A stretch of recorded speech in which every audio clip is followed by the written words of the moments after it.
All right, so this one we're gonna get to covering Vikings versus Green Bay. I had to make a huge board. I want to kind of cover a few different things. So we're gonna go over just kind of the total look at the team. Vikings are sitting right now with just over 3,750 yards, roughly, 3,776 yards is what the Vikings are sitting at total. Green Bay 3,135. So the Vikings have got much more yardage at this point than Green Bay. They got them by 600 yards, which is like 3 games worth of yardage average. So what does it look like when you got Sam Darnold versus Green Bay? How does he look? Well, his average is 67, a little over 67% versus the rest of the NFL. Versus the Green Bay Packers, it goes up to 71.4%. So Sam Darnold is actually a little more accurate when it comes to playing Green Bay. I don't know if he just plays them harder, but his numbers are up. His rating is up almost 20. He has about another yard per pass more versus Green Bay. And now let's check out Jordan Love. His percentage actually goes down. It's not a whole lot. It's like less than 5%, but it is down. His average per reception is down. His average per pass is down 1 yard per pass. His rating goes down over 10. His QBR goes down over 10. Now, if you want to compare them apples to oranges as far as numbers, they both share the same amount of touchdowns, the same amount of interceptions, 24 and 11. I mean, their percentages for completion percentage are pretty close. So they're within 4 percentage points. That's not bad. Now,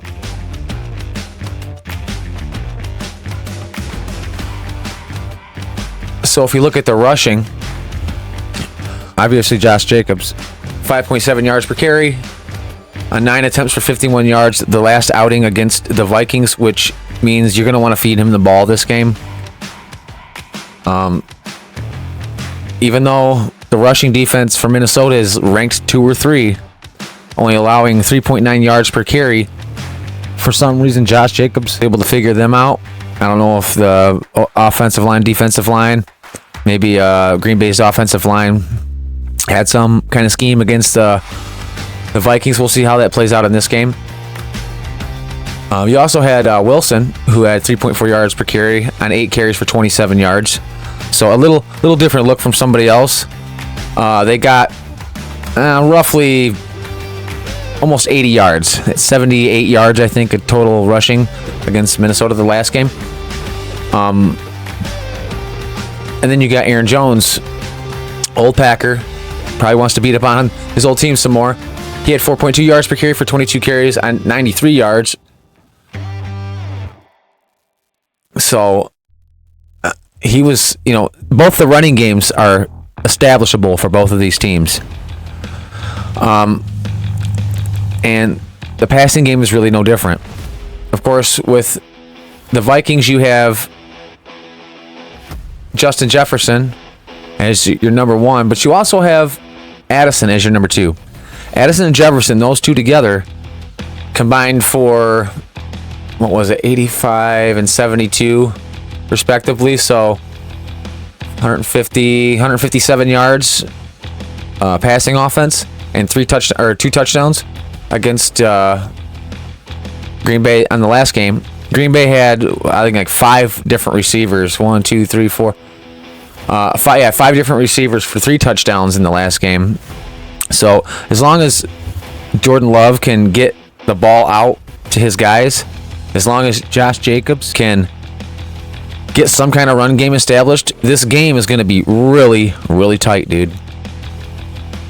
As far as the rushing defense, like I said, Vikings have the top 3 rushing defense in the whole NFL right now. So Josh Jacobs has his work cut out for him. It's not going to be easy. As you can see, between him and Wilson, they got less than 100 yards last game. I think that was probably one of the big reasons why they didn't win, was because they just weren't able to establish that run game enough to get them over that hump, which is the Vikings. As far as pass defense for the Green Bay, they're ranked 6th to 8th So they're allowing 102 yards per game, which is about what Josh Jacobs got, or Aaron Jones got. I'm sorry, he got like 93 yards, and I think they might have had another guy rush for a few yards or something, but it was kind of inconsequential. Then you got pass defense, and this is where things are going to get a little sticky for the Vikings, because their pass defense is ranked 30th, almost the bottom of the list right now, which means, your Reed, your Dobbs, your Heath, your Wicks, your Watson, they're all going to get some yards. They're all going to get their little touches and their little pieces, and that's going to be how they're going to pick them apart. And I think if they want to get Josh Jacobs out of the backfield a little bit, that's probably going to be where he's going to get a lot of his yards, because he can do a lot of yak, you know what I'm saying? He can hit guys and keep going. And if the run game isn't getting established off the line, you might have to incorporate it somehow with the screen game or something. So if you want, we can take a look at here's Jordan Love's regular season numbers. Like I said, he's got a little over 3,100 yards, 24 touchdowns, 11 interceptions, 67.8 QBR, which isn't the best, dude. It really isn't. And then you got that compared to Darnold, who has 3,700 yards, almost 38, 32 touchdowns, 11 interceptions. Oh, he has 32 touchdowns. I thought I seen 24. I don't know where that number came from. So, okay, he's got 32 touchdowns and 11 interceptions. I think I must have seen the 11 interceptions and thought I was still on the same guy when I was writing the numbers down. I don't know. My bad. He's actually got 32 touchdowns. I was going to say, dude. And his QBR is 62. Again, not the greatest QBR, dude. Between the two of these guys, I don't know, man. So this is basically the gist of it. They're pretty even. Nobody really stands out. Sam Darnold has more touchdowns, which is, but between 24 and 32, that just could mean that they're relying a little more on the run game from Jordan Love and Jacobs.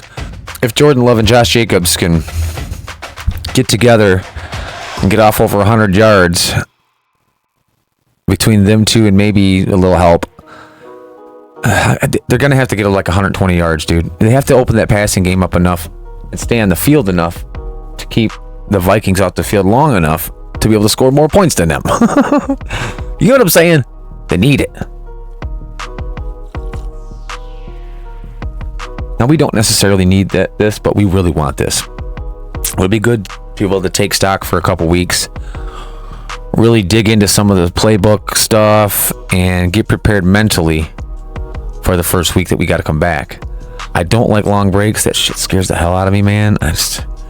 Not being on the field, and this is one of them things where, like, the longer you're away, and it don't even take that long, the longer you're away, the more exponentially rusty you get. And that's with anything you do that takes a high level of skill. The longer you're away from it, the longer it takes for you to get back in the swing of things. And when it gets to this time of year, teams get hot. They're on the lower seeding, so they're playing every game and they're staying in the motions. You can falter enough in that first game back and not get in the swing of things fast enough to catch up to a team that's hot. And that's just the sad part about it. So it really scares me that we may get the first round bye. As much as we talk about how cool it is and everything, it's still a little scary. There's that trepidation for the first game when you get back in there. Can you establish the game you want right away? If you can, you dodge that bullet.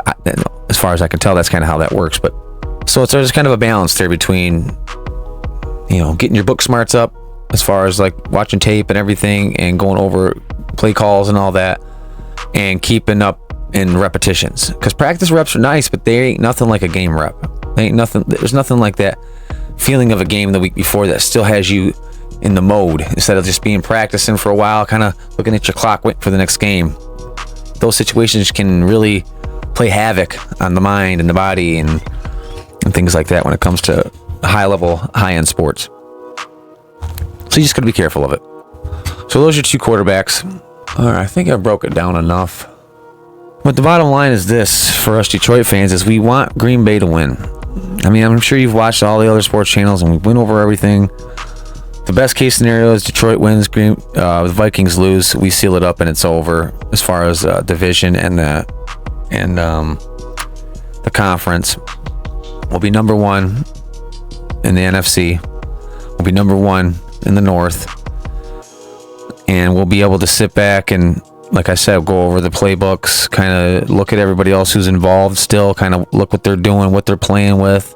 It does give you that little bit of that grand overview, if you will, of the upcoming games you might be having that extra time to run some plays in the practice, having that extra time to look at tape from these teams that are still playing, and you're still watching their tape. You're watching them live. You're watching the games. There is an advantage to that if you can take advantage of it. However, there's also that lagging, nagging, I haven't seen a real football game in a few weeks. You know, almost like you've hit your off season already, but you still got a few games left to play. That can really mess with your mental, especially these young players who aren't used to that kind of stuff.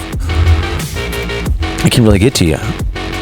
You got too much time to look at nasty stats and nasty comments and nasty this and nasty that. So you got to really, for those weeks, you got to stay focused on the group, and it's just a different process as to playing every week. And you got a win to stay in. Like you've already did that. Now you're trying to more strategize for the end of the season. You know, and as good as that can be, that rustiness can end up ruining every plan you came up with in those few weeks you had to do all that good stuff. So, you know, that, not to mention the fact that the Lions are undefeated on the road, and their only 2 losses have come at home.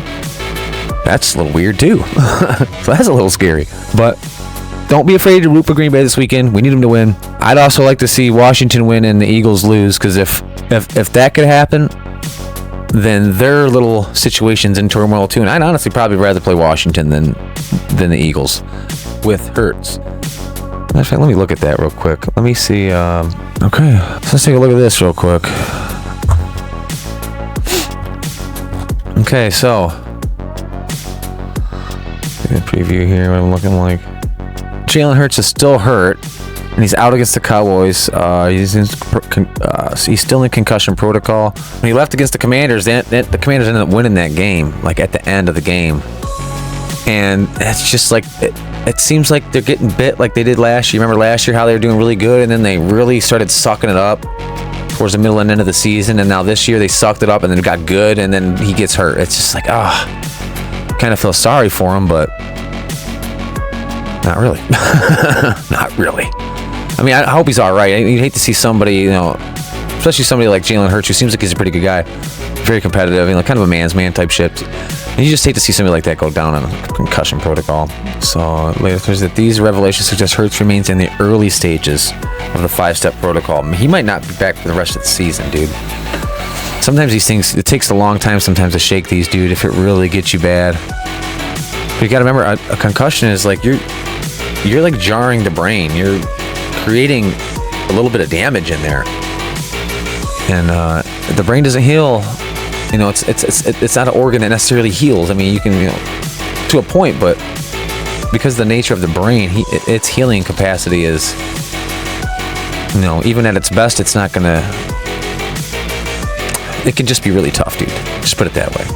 I'm not a doctor, so I can't really get into the details. I don't know them, but I know that concussions are rough to get over. Sometimes, you know, if they're small, not so much, but the big ones, like when you seen him walking off, you could tell he was like dazed. That one could have been that was a banger. All right, so this is Kenny's second game. You know, Pickett's he's been this isn't his first rodeo as far as backing up somebody. So do I think he's going to do much? I don't. However, the Eagles are playing. Let's see what the Eagles' schedule looks like. Let's see if we can find him here. Who am I looking for? Who am I looking for? I forgot. NFC. Philly. Let's see their schedule. So they play Washington. No, they played Dallas. And then Dallas actually won their last game. They got something to play for somehow. I don't know what happened. They went from just taking a complete utter shit to actually winning the game last week. And then they play the Giants, who even wants... They got 2 wins this season, okay? We don't even want to talk about them. Let me see the Cowboys.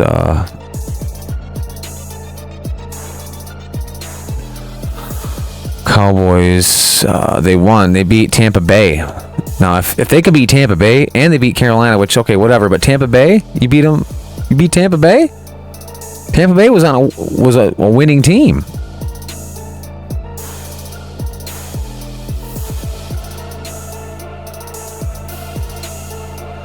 They've won their last 2. They're almost 50. All right.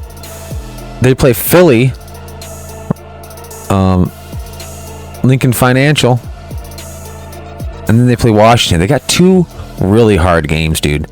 But they can play spoiler to these boys for real. Oh, well, I guess we'll see, man. We'll see what happens. I hate Dallas, but I'd love to see them put a bunch of turmoil in the rest of the NFC while we figure our stuff out. Isn't that what this game's all about? I think I'm pretty much done playing here with you guys. I kept you here long enough. But I'm hoping I got all the information out there for you, enough to go off of to make a pick. I'm going to pick where I want the game to go. I can see the running games being... I can see this being a lot like the last game they played. Almost a mirror image. I think Green Bay's a little better than they were back then. I think they've made... their room for improvement was much more than the Vikings. The Vikings are pretty much where they're going to be. I think the Packers, though, have slowly been improving over the last couple years, and I still see that improvement coming. So this is a game that could mean a lot for both teams, and it's divisional. And it's not like the beginning of the season where, you're just trying to get a win or whatever. This is playoff implications across the board. Because if Green Bay can win this game, the next game they have isn't too tough for them. I don't believe. Let me see if I can. Yeah, they play the Bears at home, so they're definitely going to beat the Bears. The Bears have nothing to play for. They're in an away game. They're just probably playing for draft picks right now for Ben Johnson. You know what I'm saying? That's what they're playing for right now. They want to see who they can get that can do some trick plays for Ben Johnson next year. But yeah, we need them to beat the Packers, and then they got an easy schedule. So if they get 2 wins and we beat the Vikings along with them, ooh, what is that gonna do? What is that gonna do? They lose 2, they win 2. It doesn't matter. The Vikings got the tiebreaker, so it'd be 5 and 6, 5-6. It'd be 1, and then either 2 or 2. These 2, because and I think, let me see, 8. So this it'll be 1. The way I'm looking at it, it's going to be 1, 2, 3, 4. One of these 2. Or maybe 3, 4, depending on the end of the season here. With 1 game left, one of these guys can win and these guys can lose. So I mean, it's not unforeseeable. But that's about it. Then you got 5, 6, and 7 is going to be 5 and 6. No matter what, even if they lose out and they win out, it'd be 5 and 6. And then 7 would be the Bucks or the Seahawks. Commanders. Yeah, they'd be down there. They'd be 7. So that's pretty much it right there. So with that, there's pretty much nothing else to say until we figure out what's happening Sunday. So get your favorite beverages bought and paid for. Get them ready. Get your little snacky poos set up. Although we don't have a game Sunday, we have several games to watch Sunday.